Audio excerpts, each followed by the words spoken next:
मांग कर लिया गया है। क्यों? इसलिए कि लालू नीतीश के 35 साल के राज ने बिहार के बच्चों के पीठ से स्कूल का बस्ता हटाकर बोरा बांध दिया है, मजदूरी का बोरा बांध दिया है।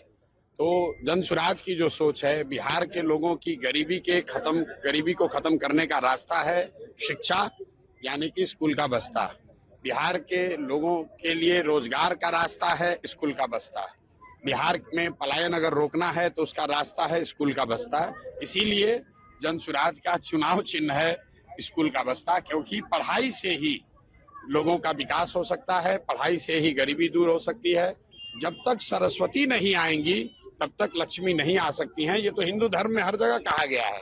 तो बिहार में गरीबी दूर करने का सबसे बड़ा जरिया है अच्छी पढ़ाई, और हम जन स्वराज की पूरा फोकस ही है पढ़ाई और रोजगार, और इसीलिए हम लोग का चुनाव चिन्ह भी है स्कूल का बस्ता। बहुत तेजी के साथ बिहार में जम्मू कश्मीर में माइग्रेंट लेबर की हत्या हुई है। मेरे भाई, ऐसा है, आज से 2 बरस पहले मैंने एक ट्वीट करके कहा है कि कहीं पर भी दुनिया में, आप कश्मीर की और गुजरात की और केरल की बात मत कीजिए, कहीं पर भी मजदूरों के साथ कहीं अगर दुर्घटना होती है तो आप मानकर चलिए कि उसमें कोई न कोई बिहार के घर का चिराग बुझना ही बुझना है।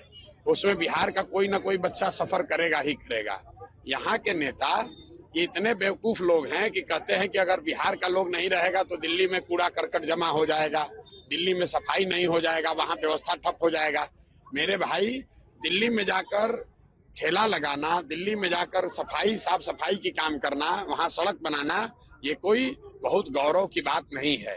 गौरव की बात तब होती कि बिहार में हम लोग सब्जी का खेती करते और यहाँ से हम लोग सब्जी भेजते और दिल्ली वालों को बताते कि मेरे भाई, अगर बिहारियों को बिहारी कह के अपमानित करोगे तो सब्जी बंद कर देंगे, तुम्हारा खाना दाना बंद हो जाएगा।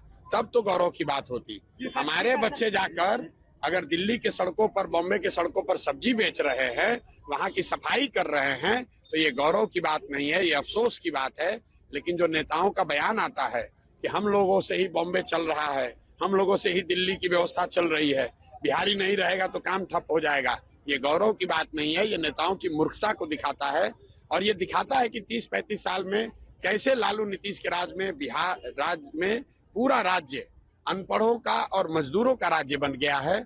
हम लोग स्टील सीमेंट नहीं बनाते हैं, टीवी फ्रिज नहीं बनाते हैं, हम लोग कंप्यूटर नहीं बनाते हैं, हम लोग यहाँ से जवान बच्चों को मजदूर बनाकर पूरे राज्य में भेज रहे हैं। आप छठ में दुर्दशा देख लीजिए, किसी स्टेशन पर जाइए, बच्चे किस दुर्दशा में आ रहे हैं वापस अपने घर। कोई लैट्रिन में सोकर आ रहा है, कोई लटक कर आ रहा है, कोई जानवर की तरह ट्रीट किया जा रहा है। केंद्र में इनकी सरकार है, पटना में नीतीश कुमार बैठा हुआ है। इससे पूछिए एक आदमी को, मांझी जी आपके जो मंत्री हैं, पूछिए कि किस रेलवे स्टेशन पर गया है ये आदमी आज तक एक आदमी का मदद करने के लिए कि बिहार के बच्चों को आने की कम से कम व्यवस्था हो जाए। और ये लोग वोट मांग रहे हैं 30-30 साल से। जन स्वराज बहुत तेजी के साथ का ट्वीट आया है, ये मोदी का ट्वीट आया है जिसमें कहा गया है कि कांग्रेस जो एहसास हो गया है कांग्रेस को कि जो खोखले वादे करते हैं उसको पूरा करना कितना मुश्किल है। अरे भाई, ऐसा है, वो पीएम मोदी का मामला, अभी मामला बिहार का है। बिहार में मोदी जी ये बताएं कि बिहार के लिए 12 साल में उन्होंने क्या किया। जो भाजपा के समर्थक हैं, मैंने उनको पिछले 2 साल से खुली चुनौती दे रखी है। भाजपा ने, मोदी जी ने बिहार के लिए कुछ किया या नहीं किया, इस बात को छोड़ दीजिए। मोदी जी ने बिहार के लिए पैसा प्रोजेक्ट दिया कि नहीं, इसको भी छोड़ दीजिए। 12 बरस में मोदी जी ने अगर बिहार के विकास के लिए एक बैठक किया है, एक बैठक, काम नहीं, अगर एक बैठक किया है, वो आप हमको प्रमाण दिखा दीजिए, जन स्वराज मोदी जी का समर्थन कर देगा।